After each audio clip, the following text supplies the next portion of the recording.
Mesdames, Messieurs, bonsoir à toutes et à tous. Merci d'avoir bien voulu prendre part à ce voyage à bord du train littéraire après 3 mois d'interruption qui revient pour raison de Covid. Le train littéraire est finalement là et nous respectons toutes les mesures barrières.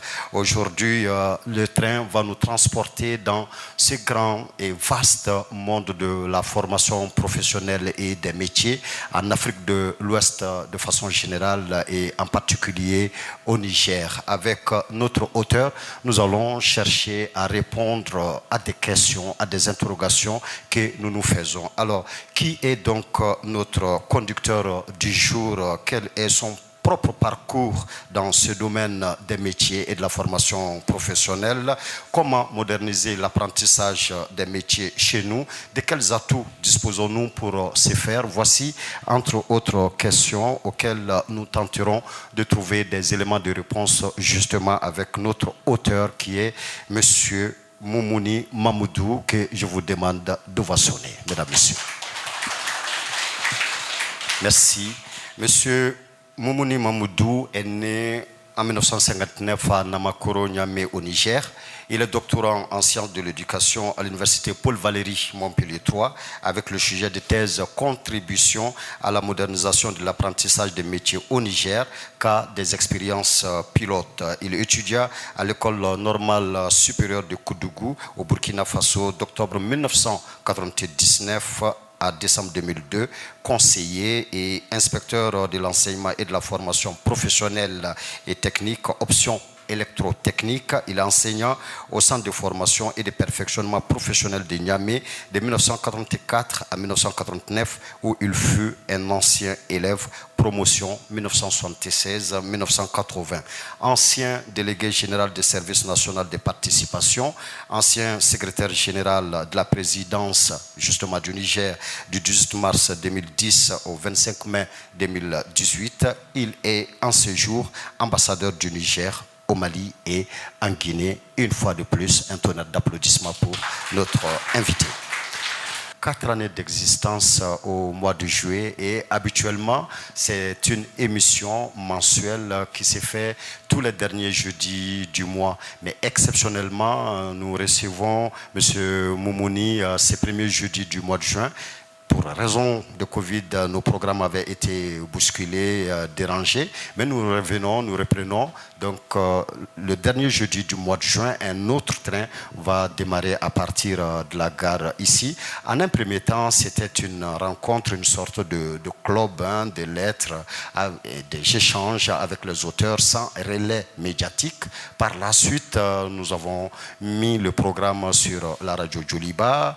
Après, le programme a été mis sur Djoliba TV. Et donc, c'est l'occasion pour moi de remercier une fois de plus Bintili Communication, l'espace La Gare, la radio Djoliba, qui émet sur les 105.0 et Djoliba TV News qui sont alors les acteurs phares même du train sans lesquels il n'y a même pas de train littéraire. Et nous saluons effectivement nos partenaires Canal Plus et puis GIZ.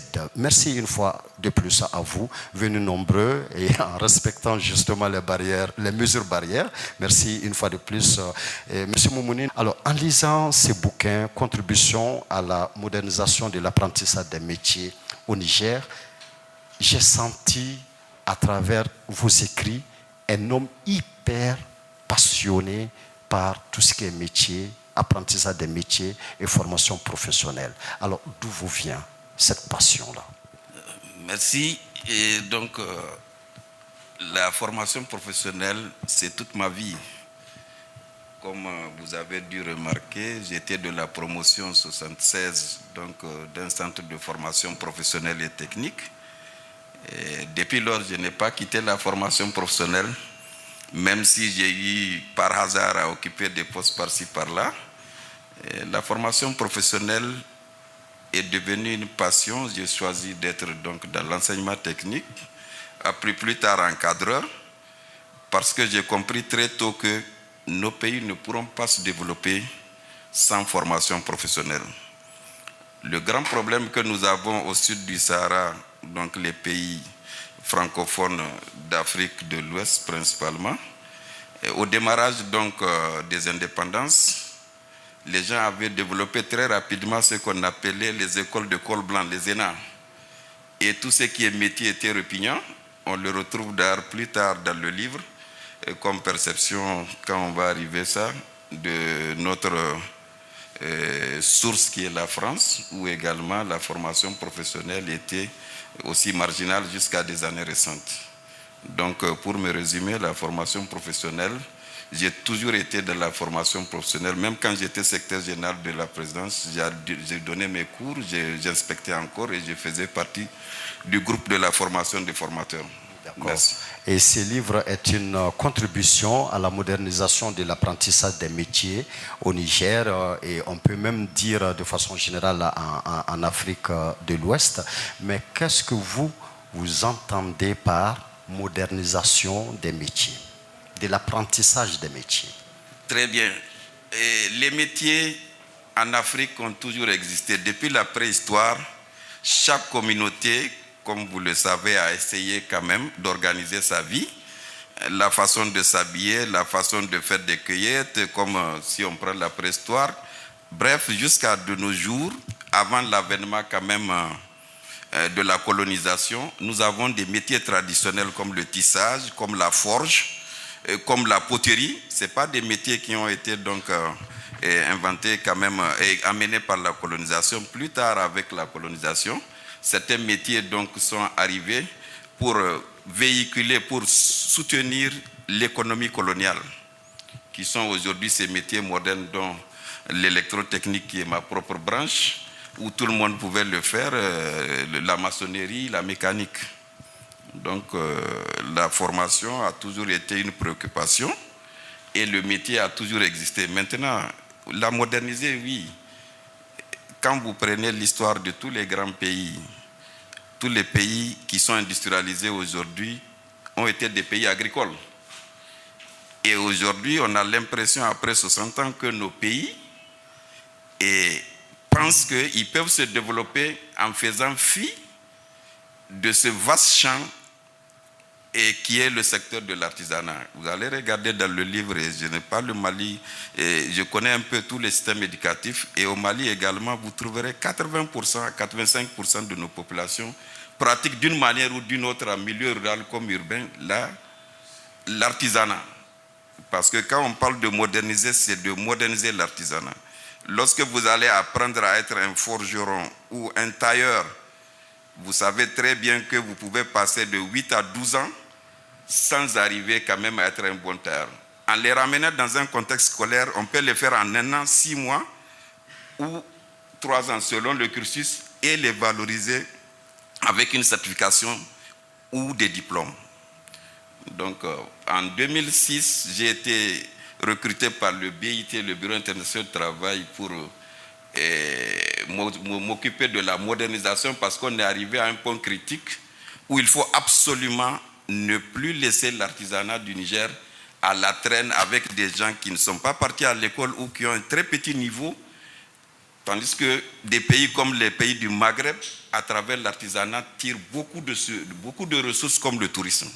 Parce que déjà là-bas, le niveau d'éducation pour rentrer était déjà évolué dans les années 60 jusqu'à quand même dans les années 80. Déjà quand on prend donc le pays de mon ami comme le Maroc, il doit être quand même aujourd'hui le pays le plus avancé en artisanat, parce que c'est l'un des premiers à organiser ça, à avoir quand même des directions, des inspections locales dans les régions pour pouvoir quand même organiser ces gens. L'artisanat présente 24 à 25% de notre PIB au Niger. Donc c'est le deuxième secteur après l'agriculture s'il pleut bien. Il n'y a aucun secteur qui ait contribué à la richesse de notre pays comme l'artisanat. Et quand vous regardez, c'est là-bas que le niveau d'instruction est tout bizarrement le plus faible. Souvent ça va de 0 à même pratiquement 1 ou 2%. Est-ce qu'il est normal de continuer à laisser des gens qui produisent une richesse en marge d'un développement? Et c'est le seul secteur qui a toujours résisté face à toutes les péripéties. Quand il y a eu les ajustements structurels, tout ça, les artisans sont restés le principal véhicule et moteur de l'économie. Il pouvait continuer toujours à doter les gens de brouettes, des haches, des coupes-coupes, dans les mêmes variantes. Mais on a vu des sociétés entières se démonter pour partir quand il y a eu des crises. Mais l'artisanat en Afrique, et on va rentrer dans le développement pour montrer les deux types ou trois types d'artisanat qu'il y a. Voilà ce qui m'a poussé moi-même à m'intéresser à l'artisanat depuis quand j'étais professeur d'enseignement technique. À partir de 2009, j'ai compris que l'enseignement technique formel que nous faisions est assez livresque, que ça ne peut pas, d'un point de vue quand même rapide, aider le Niger à se développer. Et c'est dès lors que je me suis mis en contact avec la direction de l'artisanat et des centres d'artisanaux qui étaient à Niamey pour comprendre comment est-ce qu'ils fonctionnaient, pourquoi ils sont quand même des vecteurs de richesse, mais ils sont à la traîne. Et j'ai compris, le principal problème, c'est l'instruction et l'éducation. Voilà. Et donc, il faut de l'instruction, il faut de l'éducation pour finalement arriver à moderniser ces secteurs-là ou ces différents secteurs des métiers. Est-ce que l'instruction, l'éducation seuls suffiront? Oui, ce n'est pas le seul pan, parce qu'il y a les deux. Je vais d'abord présenter un peu donc, le livre, comment est-ce qu'il est articulé. Après, on va revenir à votre question. Donc, le livre est composé et articulé sur 6 parties essentielles. Donc, la première d'abord, c'est de comprendre l'artisanat sur l'ensemble donc de l'Afrique. Les micros. Donc, comment est-ce que approchez les micros à la bouche. Voilà. Comment est-ce que l'artisanat a été articulé en Afrique, dans les 54 pays aujourd'hui? Il y a eu des études qui ont été commandées depuis les années 68-69. Et l'une des meilleures était quand même une des études de 68 qui a vraiment brassé, qui a tout dit. Aujourd'hui, on stagne, on se rend compte qu'on n'a pas évolué par rapport à l'étude de 1968 d'un coopérant allemand de la Banque mondiale. Et après ça, je suis revenu recentrer le travail sur l'artisanat dans sa problématique historique au niveau donc de notre pays, sur l'ensemble donc du territoire du Niger. Après seulement, j'ai compris quels sont les quelques remèdes ou tentatives de remèdes qu'il faut lui administrer pour que ça soit quand même dans le rôle donc de sa modernisation, ce que nous avons appelé la rationalisation de l'apprentissage des métiers artisanaux et l'introduction des filières de l'artisanat dans le système.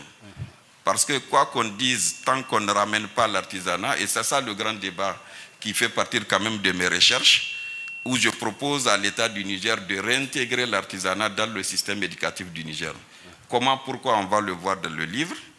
Et il m'a été quand même loisible, pour le faire, d'essayer de faire des choix de modèles et des articulations pédagogiques et techniques pédagogiques. Parce que à la Deuxième Guerre mondiale, quand l'Europe était décimée ou complètement bombardée, il y a eu ça et là des tentatives de formation, dont en France encore, il y a l'AFPA qui est là. Les Allemands ont développé quand même le e-learning ou le Ausbildung. Ça a permis en 6 mois, en 12 mois de très rapidement quand même développer, reconstruire l'Allemagne. Quand vous prenez des gens comme Michelin, ils ont fait 6 mois de formation professionnelle.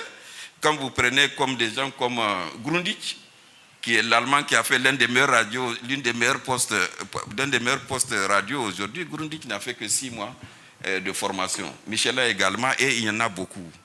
Donc, pour le faire rapidement, dans une économie complètement détruite, il faut choisir des options qui se rapprochent des options militaires et qui peuvent être simples à être vulgarisées partout. Donc, quand j'ai eu la chance d'être l'expert de ce travail, j'ai été également amené à dire, voilà les types de techniques qui pourraient s'adapter par rapport quand même au niveau des gens et le type de public. Après ça, il y a la dimension représentative et sociale des bénéficiaires, parce que l'artisanat, quand on parle de ça, il y a les apprentis, il y a les maîtres d'apprentissage, il y a quand même les ministères et tout un tas de monde, si c'est structuré, qui doivent l'accompagner. Et enfin, on a essayé donc de mener donc, une recherche terrain sur les anciens qu'on a eu à former dans ce dispositif de modernisation, parce que la modernisation a commencé dans un premier temps dans la ville de Niamey, sur le territoire de Niamey, avec 3 filières. Et une année après, on avait fait cette extension sur les 7 autres régions, le Niger a 8 régions, et donc sur 10 métiers. Et c'est ces anciens apprentis qui sont devenus des gens formés, qui ne sont plus des apprentis, qu'on a tenté d'aller voir qu'est-ce qu'ils sont devenus. Et cela a pris quand même le temps qu'il faut, un peu plus de 3 ans. D'autres, ce n'est pas facile de les trouver, d'autres, on les a retrouvés sur place. Donc voilà un peu comment est-ce que le livre est structuré. Pour revenir à votre question, c'est le deuxième objectif spécifique de ma mission, relancer le débat sur la qualification des ressources humaines de façon spécifique dans le secteur de l'artisanat. Très complexe. L'instruction seulement ne suffit pas pour l'artisanat. Il faut aussi quand même le nerf de la guerre, qui est l'argent. Et lorsqu'un artisan se présente devant une banque à Bamako ou à Niamey, on va lui demander une garantie. Comme le paysan, nos parents qui sont en bourse, ils auront une garantie où? Il faut les deux. Pour qu'il y ait une artisanat modernisé, structuré, il faut absolument les ramener à l'école d'une autre manière et les ouvrir des possibilités de trouver de l'argent pour avoir des machines quand même modernes, pour avoir quand même à sortir de l'informel. C'est ça les deux problématiques qui nous ont guidés jusqu'à la fin. Et dans la présentation des résultats des études, vous allez voir souvent que c'est un peu très complexe, surtout quand on parle de l'aspect financier. Ouais. En tout cas, le financement est un sérieux problème. Mais M. Moumouni, est-ce que vous pouvez nous dire si en Afrique, au Niger, si nous disposons vraiment des atouts humains, des atouts matériels, des atouts techniques pour rapidement pouvoir moderniser tous ces secteurs-là des métiers? Bien sûr. Est-ce qu'il y a un continent qui a autant d'atouts que l'Afrique? Nous avons une jeunesse, nous avons les matières premières et nous avons normalement, et même s'il y a des conflits de part et d'autre, nous avons quand même des économies qui se relancent progressivement, mais lorsque les gens parlent quand même de l'économie qui s'est relancée avec 7 ou 10%, les gens vous retorquent toujours quand vous êtes membre du gouvernement, on ne le ressent pas. Parce que le drame de l'Afrique, nous avons des centres de formation et des écoles qui sont tournés vers la consommation et l'exportation. L'étude dans laquelle donc, nous nous sommes mis, c'est véritablement de faire en sorte que nous soyons capables nous-mêmes de consommer. Aujourd'hui, quand un artisan de Bamako va vous dire un soulier made in Bamako, très peu de Bamakois ou de Maliens vont l'acheter. Au cours de mon étude, je me suis amusé à demander les matières premières parce que la maroquinerie faisait partie donc, des expériences pilotes de Niamey. La peau de vache à Niamey, en 2006, se vendait à 1000 francs. Quand vous prenez une peau de vache, vous pouvez faire, je porte 43, vous pouvez faire combien de souliers? Et ces souliers, ce matin, j'ai demandé un soulier 112 000 francs dans une boutique ici au Mali. Peut-être c'est la même peau de vache qu'on a payée à 1000 francs à Bamako ou à Niamey. C'est un drame. Vous avez l'agriculture. Aujourd'hui, quel est le pays en Afrique de l'Ouest qui peut se nourrir? Personne ne fait de tracteur. Personne ne fait même le minimum. Quel est le paysan qui peut épandre l'engrais de manière quand même sereine parce qu'on l'a alphabétisé, on l'a donné une formation d'agriculteur? Les ouvriers agricoles n'existent même pas. Je ne l'ai trouvé qu'au Burkina à l'école normale supérieure. Le Burkina, à partir de 2016, a commencé à faire des CAP agricoles. Aujourd'hui, au Niger, je l'ai introduit en 2003 quand j'ai eu la chance d'ouvrir quand même 5 autres écoles de formation professionnelle. Mais jusqu'à présent, c'est balbutiant parce que quand il faut aller à la terre ou il faut aller quand même dans des métiers sales, ce n'est pas attrayant. L'Afrique a beaucoup d'atouts, mais nos politiques ne sont pas bien tournées sur ce que nous voulons. Parce que je suis toujours surpris qu'on ait faim, qu'on soit surpris des catastrophes naturelles, alors qu'il suffit de faire la formation professionnelle comme les Chinois, comme les Japonais, comme les Européens. Tant que vous n'avez pas 60% de vos effectifs de l'éducation En formation professionnelle, vous pouvez oublier le développement. J'ai voyagé 3 fois en Chine. J'ai été formé comme professeur en Allemagne d'abord, ensuite j'ai fait les écoles françaises. Vous ne pouvez pas développer un pays où des ingénieurs mettent les mains dans les poches pour dire « allez-y faire ». Quel est l'ingénieur qui n'a pas sa voiture ici, au garage? Dans les vraies formations professionnelles, les gens ils règlent les problèmes. Moi, j'ai eu la chance d'être dans les 2 types de formations. J'ai été formé au Niger, dans un système français-africain. J'ai été formé en Allemagne pendant 4 ans. Et ensuite, j'ai fait le système français en France même. Le plus grand problème, c'est que les gouvernements contribuent à combien? Après la modernisation, le Niger a décidé de 8% où on était en 2006-2008, à amener la formation professionnelle à 40% à la fin du mandat du président actuel. Mais jusqu'à présent, on ne fait pas d'évaluation pour savoir. Ce n'est pas de former beaucoup de gens. Qu'est-ce que les gens deviennent? Qu'est-ce qu'ils font? Il n'y a pas de société. Lorsque vous dites il y a une foire sur l'industrie, vous allez trouver tous que nous sommes juste des consommateurs. On prend des tuyaux PVC, on fait une machine, on dit made in Mali ou made in Niger. Alors que le plastique se fond à 90 degrés. Dans aucune de nos écoles francophones de l'Afrique de l'Ouest, vous ne trouverez jamais quelqu'un qui fait un piston. Alors que nous sommes capables, il suffit d'avoir un four. Nous, quand on a demandé ce genre d'équipement en 86-85, on a dit qu'on était des fous.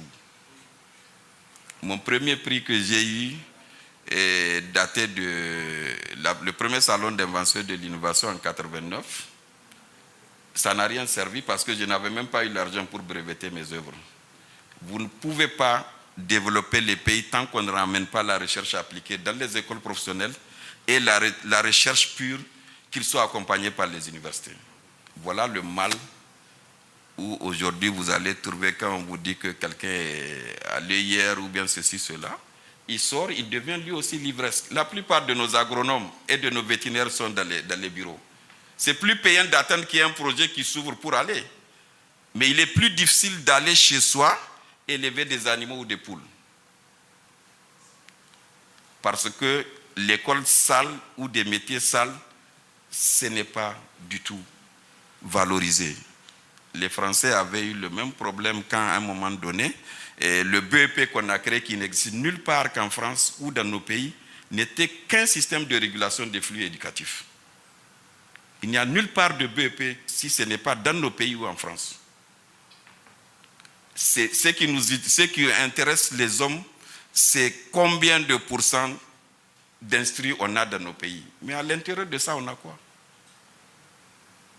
C'est ça le grand problème. Tant qu'on ne revient pas donner les ressources qu'il faut pour la formation professionnelle et pour la recherche endogène, on peut oublier le développement. Je vous dis bien, les Chinois et les Japonais, il a fallu qu'ils soient à 60% des effectifs à l'école pour qu'ils puissent se développer. Aujourd'hui, tout le monde critique la Chine, mais tout le monde a peur de la Chine. C'est ça. Lorsque vous pouvez faire vous-même, je suis rentré dans des écoles où vous trouvez des violons, et celui-là fait quand même la caisse, l'autre attend le truc, ça sort industriel. Moi, dans mon école normale en Allemagne, j'ai fabriqué combien de radios FM? Même mon mémoire, j'ai eu quand même un papier de douane pour que la douane nigérienne ne dédouane pas ça. Parce que c'est des systèmes dans lesquels on fait avec ses 10 doigts. Et c'est des choses qui coûtent cher. Lorsque vous comparez un collège technique à un collège d'enseignement général, ça fait 15 collèges d'enseignement général. Vous avez des simples tours en mécanique pour faire des pièces qui peuvent faire 2 ou 3 milliards. Mais ça peut durer aussi pour des années. Quel est le gouvernement aujourd'hui qui va mettre dans l'enseignement technique quand même 15% de son budget? Si on le fait dans 10 ans et on renvoie les professeurs qui sont incapables de sortir des choses dans leur école, comme les anglophones le font, mais les gens vont le faire.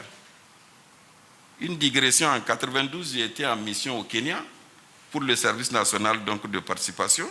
Arap Moué avait fermé les universités, il a coupé l'électricité pour l'Assemblée, il a dit aux gens, il veut des tracteurs dans un an. Mais les universités, ils ont sorti des tracteurs. Quand vous partez au Ghana, au Nigeria, vous ne trouvez aucune école d'agriculture dans la ville. Même le ministère de l'Agriculture du Ghana n'a jamais été depuis Nkrumah d'Accra. Au Nigeria, c'est la même chose. Nous avons énormément de problèmes par rapport quand même à ces deux aspects de sous-secteur, enseignement technique ou formation professionnelle et l'enseignement général.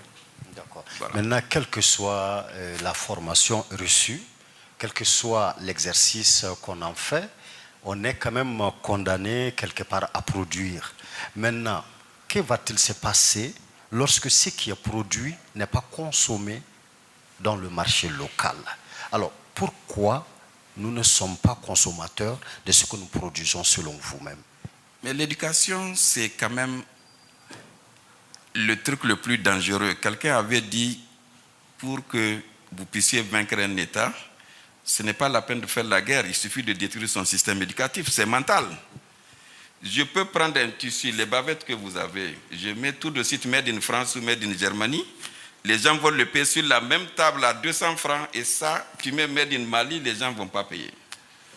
Les Ivoiriens, on a fait des études pour les chaussures plastiques en 2009. On met made in France, mais c'est produit en Côte d'Ivoire. Mais ils payaient, c'était devenu la mode. Mais quand on a mis donc Côte d'Ivoire, personne ne payait. Nous avons un problème. Lorsque vous avez un esprit tourné vers l'assistanat, vous ne pouvez jamais être vous-même. Nous avons un grand problème en Afrique, nous ne sommes pas nous-mêmes. Personne, on pense tous en français ou en anglais avant de traduire dans nos langues. Si je vous donne ma fille qui est Songoï, elle va parler Bambara. C'est automatique. Aujourd'hui, même quand vous ne parlez pas un bon français dans les rues, les gens rient de vous. Mais les gens, on ne les demande jamais de parler très bien leur propre langue. Ce n'est pas la préoccupation. Dans les pays anglo-saxons, ça va, ils sont un peu plus quand même libres, chacun fait ce qu'il veut un peu. Quand vous voyez le classement des universités, aucune de nos universités n'est classée même centième. Parce que nous n'étudions même pas pour nous-mêmes. Quelle est l'université qui a sorti quelque chose où il n'y a pas de machine qui est sortie jusqu'à présent? Les tout premiers qui l'ont fait, ils n'ont pas eu le temps. On les a pourchassés jusqu'à leur mort. Si aujourd'hui, les Jakarta que vous avez qui empêchent Bamako de circuler, ils ne sont pas difficiles à faire. En 1976, les Chinois étaient au même niveau de développement que le Niger. Ils avaient des tickets pour manger. Vous croyez que si nous voulons quand même manger, que tout le monde ait faim, et le fleuve fait 1400 km dans le Mali. Et vous avez faim, vous exportez du riz. Combien de cadres qui n'ont pas trouvé du boulot, qui ont des masters, seraient d'accord d'aller dans leur village de leur grand-père pour faire du riz? Ils ne sont pas nombreux, parce que l'école ne les a pas orientés à le faire. La première évaluation de l'école nigérienne en 1961, du président Diori, un an après notre indépendance, on avait dit que notre école est déraillée. Parce que c'est une école inutile tournée vers l'extérieur. Et c'est la vérité. Tout le monde cherche à faire quelque chose pour aller ailleurs. D'abord, l'agriculture et l'élevage, c'est ça le fondement. Il n'y a aucun pays, que ce soit la France, les États-Unis, tous les pays, si vous n'avez pas résolvé le problème de la faim, vous pouvez oublier le développement. Et on a un potentiel pour ne pas avoir faim. Et c'est le rôle de la formation professionnelle. En 1949, c'était les militaires chinois qui étaient dans les rizières. Ils ont cultivé même sur les montagnes. Mais aujourd'hui, la Chine, tout le monde appelle la Chine. Ils n'ont pas faim, ils n'ont besoin de personne. Mais vous, à Bamako comme à Niamey, nous ne pouvons rien faire sans le FMI. Aujourd'hui, le Rwanda, qui est notre modèle que tout le monde montre, allez-y voir. Ils ont des investissements. Mais est-ce que les écoles produisent quelque chose? L'énergie, la formation, le changement de mentalité sont les trois facteurs pour que les gens puissent se développer. Aujourd'hui, dans mon pays, quand tu as une entreprise, l'énergie coûte 30% du coût. C'est pour cela la deuxième problématique de mon problème, c'est comment est-ce qu'on va accéder au financement. Un artisan qui fait de la soudure, il ne peut pas souder longtemps. le courant coûte cher. Il le fait avec le gasoil aussi, ça coûte trop cher. Non, mais vous avez combien de barrages que vous pouvez faire? Et nous aussi. Donc le problème de l'Afrique, c'est d'abord un problème de mentalité et un problème de vision politique. Il suffit de lire l'écrit de 1968, qui est l'ossature donc de mon livre, vous comprendrez très bien qu'on avait tout. D'accord. Voilà. Mais toutefois, M. Moumouni, quand nous devons regarder dans d'autres secteurs comme par exemple la couture, nous pouvons dire que nous sommes consommateurs de notre couture de façon générale. Nos menuisiers, ils fabriquent des armoires, ils fabriquent des lits qui marchent très bien. Est-ce que quelque part, dans les secteurs où nous ne sommes pas tellement consommateurs, nous ne pouvons pas évoquer des faits comme le manque de créativité et l'absence de tout design, de toute communication attractive autour des produits de notre artisanat ou de nos métiers? Est-ce que vous utilisez le coton du Mali? Les tissus qu'on a, ça vient d'ailleurs. Pourquoi nous n'arriverons pas quand même à faire du tissu comme le Fatou d'Amfani, etc. Mali, Burkina peuvent habiller presque toute l'Afrique de l'Ouest. Puisque naturellement, vous êtes dotés des superficies cultivables en coton qui peuvent faire quelque chose. Mais le coton, ce n'est pas pour vous. Non.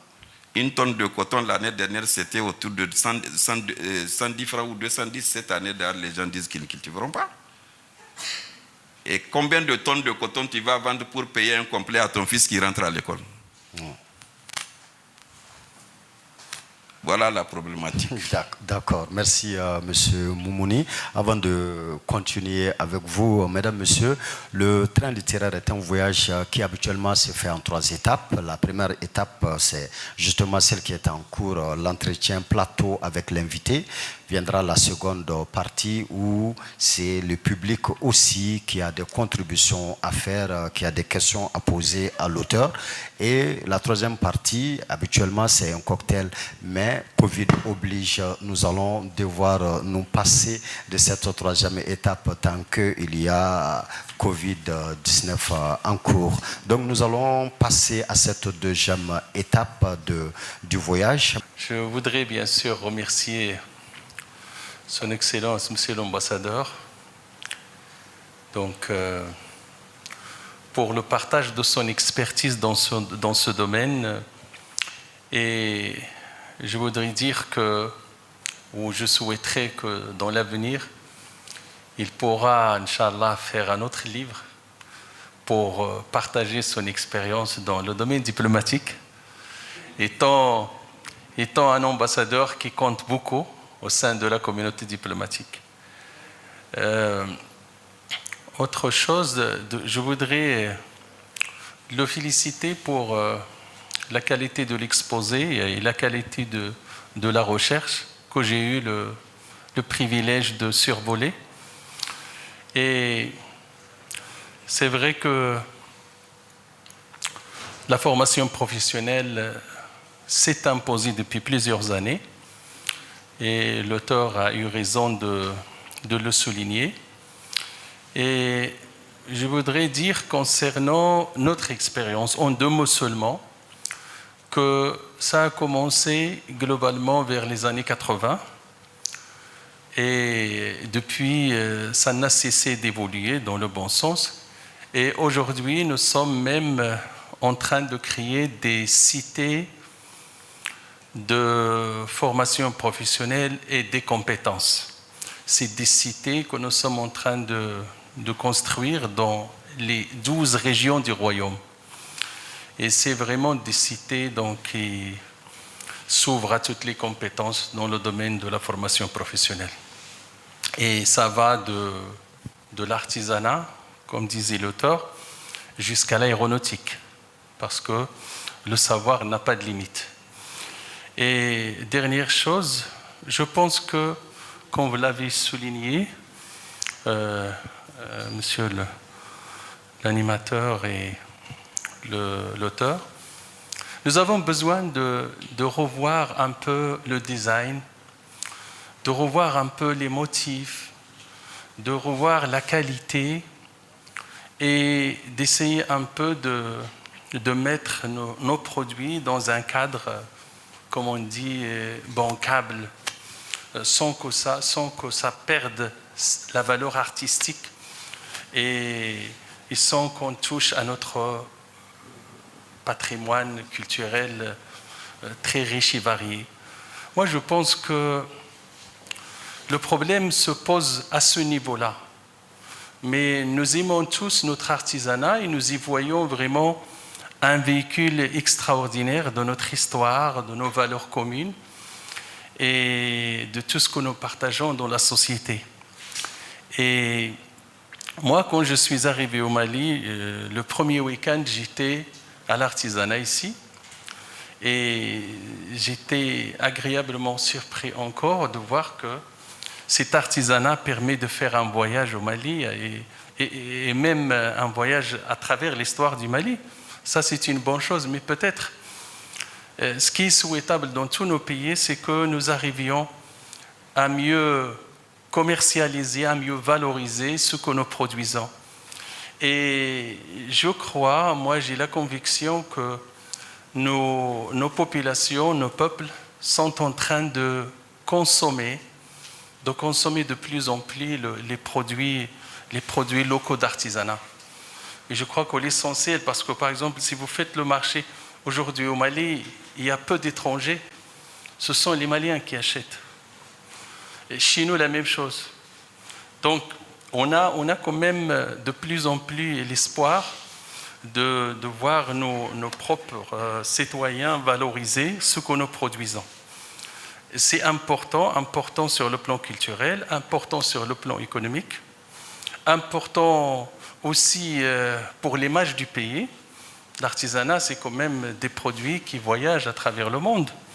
On peut retrouver les produits maliens à travers le monde, des produits marocains, nigériens et tout ça. Donc, c'est vraiment un secteur qui mérite toute notre attention. Merci beaucoup. Merci Idrissa. Il n'y a pas de développement possible sans production. Quand une société humaine n'a pas la capacité et l'autonomie de produire par elle-même et pour elle-même, donc il n'y a pas de développement possible. Et dans quelles conditions il est possible de provoquer l'onde de choc pour la réforme de nos systèmes éducatifs? Parce que s'il n'y a pas de réforme, tout ce que vous avez dit dans le livre, et ça reste dans le livre, ça reste dans la bibliothèque. Voilà, merci Idrissa pour ton excellente modération. Merci. Merci, Dr Badje. Et je crois que tu connais très bien la Lausanne, la loi portant donc système éducatif du Niger du 1er juin 1998, je crois, du président Barré. Et à l'élaboration de cette loi, le système était quand même à sa 7e ou 8e réforme. Ce n'est pas tant les réformes qui sont difficiles. Il suffit de mettre un comité, les gens vont écrire les choses autrement. Moi, c'est l'agir qui m'intéresse. On dit qu'on va faire ceci, cela. Aujourd'hui, nous sommes dans un cycle obligatoire de 16 ans, mais personne n'a respecté ça. C'est ce qu'on a commencé en 2011 quand le président Issouf est venu. Mais on n'arrive pas à faire des réformes avec des gens qui eux-mêmes sont à la base de la réforme. Le mal de nos structures, c'est que dans la plupart des cas, s'il y a une réforme dans l'éducation, à la justice, etc., on met les mêmes gens qui doivent appliquer. Et tant qu'il n'y a pas de personnes extérieures, c'est difficile. Aujourd'hui, en ce qui concerne donc ce que tu viens de me poser, la question de la formation, si on avait évolué théoriquement, je dis, de 8% à partir donc de 2009-2010 à vers 40% en 2021, c'est que le président actuel m'a donné la latitude quand même de faire beaucoup de choses parce que j'ai été cumulativement son conseiller en formation professionnelle jusqu'à mon départ. Et que j'ai fait venir l'inspecteur Issaka qui a été secrétaire général du ministère de la formation professionnelle avant de partir. Nous avons beaucoup travaillait à ouvrir. Aujourd'hui, vous allez voir que pratiquement dans les 266 communes qu'a le Niger, il n'y a pas de commune qui n'a pas un centre de formation au métier. Que ça marche bien, que ça ne marche pas, parce qu'une dernière évaluation avait prouvé qu'il y a quand même 104 ou 144 quand j'ai demandé les dernières informations. Et la création ne suffit pas, il faut quand même qu'il y ait des gens motivés. Nous avons quand même fait évoluer la formation au niveau des départements d'une création d'environ 112 CET, collèges d'enseignement technique. Vous avez vu que les IUT ont été intégrés dans les universités. Chaque région, l'UIT qui la concerne, a vocation de développer l'économie rurale dans sa forme et l'université dans sa forme classique d'enseignement supérieur.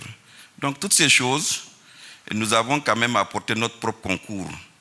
Mais le grand problème qui se pose pour moi, tant que dans une école, on n'a pas un mandat de faire sortir telle ou telle chose, parce que c'est ça seulement qui vaut, parce qu'aujourd'hui, je t'assure que fabriquer quand même une partie de tracteur ou une partie d'un moteur, moi je n'ai pas fait quand même la mécanique générale, mais je sais que les gens peuvent le faire. Dans notre domaine de l'électrotechnique, on avait essayé pas mal de choses qu'on a laissées, qui auraient pu, si on avait le matériel qu'il faut pour le faire, et de faire sortir quelque chose. Aujourd'hui, les couveuses au Burkina, vous allez trouver que personne ne commande des couveuses. C'est des choses les plus simples à faire pour quand même augmenter le nombre quand même de poussins et puis de poules ou de pentado. J'ai visité des fermes au Burkina en 2003 et en 2006.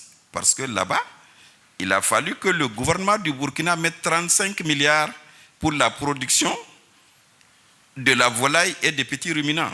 C'est dans le budget. Les 3 ans que j'ai passé à l'école normale supérieure et au lycée technique de Ouagadougou, nous avons suivi ces choses-là.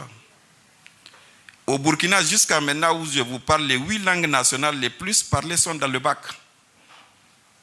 Que tu fasses un bac scientifique ou un bac littéraire, tu vas choisir une langue. Et on compose. Ça a permis, au moins, de régler le problème que la plupart des gens aujourd'hui, quand vous leur dites de traduire dans leur domaine, dans leur langue nationale, quelque chose, ils ne peuvent pas le faire. Donc la réforme est en train de se faire, mais pour moi, ce qui est insuffisant, c'est les moyens qu'on n'a pas pu mettre. Parce que tu sais qu'avec les barres de fonds, on a conclu 25% du PIB pour l'enseignement primaire. C'est ce que nous avons dit. Dans ces 25%, il faut allouer 25% dedans pour la formation. Aujourd'hui, c'est bien net, c'est net. On n'a pas accédé à ça. Je dis bien, un collège technique aujourd'hui peut vous ouvrir 15 collèges d'enseignement général. Il y a une vidéo qui a circulé et qui montre que le ministre nigérien de l'Éducation a fait une évaluation des enseignants et il a dit, en tout cas la vidéo montre qu'il y a des enseignants qui n'ont pas pu faire une opération 30-12, des directeurs d'école de surcroît qui n'ont pas pu dire que voilà, 1 kilomètre, ça fait combien de mètres. Et on a dans des réseaux sociaux avec des camarades beaucoup discuté de cette situation et d'essayer de faire les parallèles sur le Mali avec le Mali. Parce qu'on s'est dit que si jamais une telle évaluation se passait au Mali, on n'allait pas être très loin des mêmes résultats. Qu'est-ce qu'il faut surtout? Je dis qu'est-ce qu'il faut parce qu'on est déjà à terre, l'éducation est déjà à terre, au point que les pessimistes ont tendance à avoir raison. Moi, je ne suis pas pessimiste, je ne suis pas très optimiste, je suis, comme certains philosophes le disent, tragique. Mais est-ce qu'on peut espérer pour les 10 années à venir pour les pays du Sahel, compte tenu du problème de l'éducation au niveau de ces pays-là, surtout le Mali, le Niger, on peut ajouter d'autres pays. Merci beaucoup. Et cette évaluation dont vous parlez, j'étais encore secrétaire général de la présidence. Ça s'est déroulé sous mes yeux. Et c'est une évaluation que j'avais contestée en son temps en conseil de cabinet. Parce que ces enseignants dont on parle, comment c'est arrivé? À partir donc des programmes d'ajustement structurel de la Banque mondiale de 2004 à 1990, on a fait ramener l'ensemble des enseignants et titulaires à la retraite après 30 ans de fonction. Donc nous avons eu même des instituteurs malheureusement qui sont partis à 48 ans. Quand on a tout décimé, on est venu dire non, on amène la retraite à 60 ans. On ne peut plus faire appel à ces anciens parce que pour entrer à l'école normale, à notre temps, je ne sais pas maintenant, il faut être parmi les meilleurs. Moi, j'ai toujours choisi l'éducation.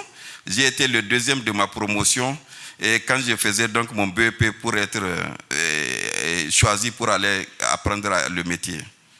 Aujourd'hui, est enseignant celui qui n'a rien trouvé, en attendant que la douane ouvre ou bien que le ministère des impôts ouvre parce que là-bas, il y a beaucoup de didiles. Nous avons été enseignants parce que nous le voulons, parce que la première promotion que moi j'ai sortie, qui travaille à l'équivalent de l'EDM, ils avaient 300 000 à leur sortie en 86 déjà. J'avais 124 000 francs de salaire, je n'ai jamais quitté l'éducation. Donc, l'évaluation qui a été faite est vraie. Aujourd'hui, quand vous partez dans le système éducatif du Niger, depuis 2009, les contractuels, comme nous les appelons, ils font plus de 80% du secteur de l'éducation. Aussi bien l'enseignement secondaire que l'enseignement primaire. Donc, du coup, on est obligé de prendre parmi eux des directeurs qui ne savent nécessairement rien du tout. Ça n'a jamais été leur vocation, c'est accidentel. Chaque fois qu'il y a un concours de douane au Niger, les gens quittaient. Et ces gens, effectivement, on les a donné des calculs de niveau CM1, donc 5e année au Mali et 4e année. Ils n'ont pas été capables de les résoudre. Ceux qu'on a trouvés de bons qui ont 10 de moyenne, ils étaient 16%. J'avais dit à l'époque de renvoyer tout le monde.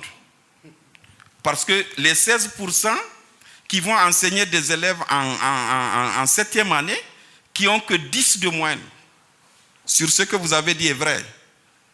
Mais les gens ne sont pas partis, parce qu'il n'y a pas d'enseignants pour moi. C'est un désastre. Aujourd'hui, le problème est entier. Et vous le trouvez, on n'a pas pu le rattraper dans le secondaire parce qu'on a un peu peur. Ça va donner la même chose, nous les avons dit. Et la seule chose qui n'était pas, avec laquelle je n'étais pas d'accord à l'époque, j'étais quand même au gouvernement, c'est qu'ils ont été recrutés. Lorsqu'on recrute un enseignant, il y a un statut particulier. J'avais dit au ministre et au conseil des ministres, nous avons la latitude de les inspecter et les faire partir. La meilleure manière de faire partir un enseignant, c'est de lui faire ces 3 inspections. Il n'a pas la moyenne, il n'est pas titularisé, il s'en va tout bonnement. Et on avait le statut qui le permettait, le tout nouveau statut des personnels de l'éducation du Niger daté de 2014. Et ce statut dit très bien comment est-ce que tu avances. Mais à être sous un statut et aller composer comme quelqu'un qui rentre, j'ai contesté ça. Mais c'est ça la photographie de l'école. C'est ça la photographie de l'école de manière générale en Afrique de l'Ouest. Les 10 ans, je ne suis pas quand même un prédicateur pour savoir, mais la tendance que nous avons ne nous permettrait pas d'aller loin si on ne corrige pas de manière hardie.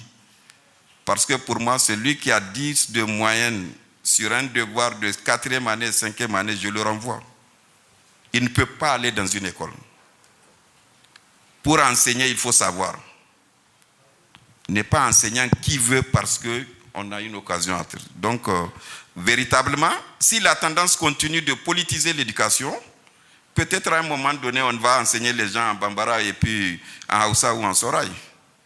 Mais je pense qu'il y a espoir que ça va se corriger parce qu'aujourd'hui, l'enseignement et l'éducation de manière générale est très bas. Vous regardez des gens qui ont le bac, quand ils interviennent, même quand on leur pose les questions sur les sujets d'examen en juin ou juillet, vous n'avez pas envie de les écouter. Parce que ces gens, ils parlent très très mal la langue de travail qui est le français. En France, des gens qui pensent que est-ce qu'on n'amène pas les textos comme système de communication formel dans l'éducation. J'ai vu des réflexions comme ça. Mais c'est un désastre pour les Africains. Ou on parle français ou anglais ou on n'en parle pas. Donc, lorsque vous ne comprenez pas une langue, vous ne pouvez rien apprendre dedans. Voilà ce que je peux vous dire, monsieur le journaliste. D'accord. Mesdames, Messieurs, je vous rappelle, contribution à la modernisation de l'apprentissage des métiers au Niger. Le livre est à la sortie à 10 000 francs. Donc, à la sortie, nous pourrons l'acheter. Et puis, pour la dédicace, l'auteur est là pour nous. Nous allons juste toujours continuer à respecter les mesures barrières, même au niveau même au moment, justement, de la dédicace. Monsieur Moumouni Mamoudou, en tant que conducteur, nous vous donnons alors le dernier coup de frein. Je vais également remercier ceux qui sont venus aujourd'hui parce que quand on me parlait de train, moi-même je me disais, surtout que c'est à côté de la gare donc ferroviaire, je me dis bon peut-être on va le faire dans un train ou donc je me suis rendu compte que c'est dans une salle. Je remercie les gens, c'est vraiment une très bonne idée de parler de train. Parce que le train, c'est aussi quand même un outil de développement dont nous avons beaucoup besoin au Niger. Parce que nous sommes un pays isolé. Quand on a créé les 2 axes de train qui viennent de Dakar et l'autre qui vient du Bénin, il n'y a que le segment du Niger et du Burkina qui ne marche pas bien. Donc, un train est toujours la bienvenue au Niger. Sur ce, comme Fatou l'a dit, il faut que les jeunes s'y mettent pour écrire. C'est très difficile d'écrire parce qu'il y a des contraintes. Moi, j'en sais quelque chose parce que pour des virgules ou bien des points-virgules, on a discuté quand même des semaines pour pouvoir quand même les faire. Et je pensais que faire une thèse déposée, ce n'est pas très un problème, mais vraiment quand c'est un livre, c'est encore plus difficile. Donc vraiment, ce n'est pas de la mer à boire, c'est très très compliqué et c'est facile à la fois. Lorsque vous vous engagez dans un contrat, il faut le respecter et il faut être constant. Merci beaucoup à tout le monde et que Dieu nous montre le prochain train. C'est bien le 4 prochain. Le dernier jeudi du mois de juin. Donc voilà. J'espère qu'on aura quand même l'information pour venir cette fois-ci, être quand même aussi observateur du prochain train. Merci beaucoup. Merci à vous, Monsieur Moumouni. Mesdames, Messieurs, quant à moi, je retiens que aussi longtemps que nous ne restons que consommateurs, nous ne pouvons même pas rêver nous développer un jour. Et pour que nous puissions cesser de n'être que des consommateurs, il faut donc que nous soyons des producteurs. Et pour que nous soyons des producteurs, il faut que nous soyons formés pour produire. Maintenant, la formation est au cœur des débats. Une personne mal formée est combien de fois un danger pour la société. Mais elle est aussi combien de fois un danger pour elle-même.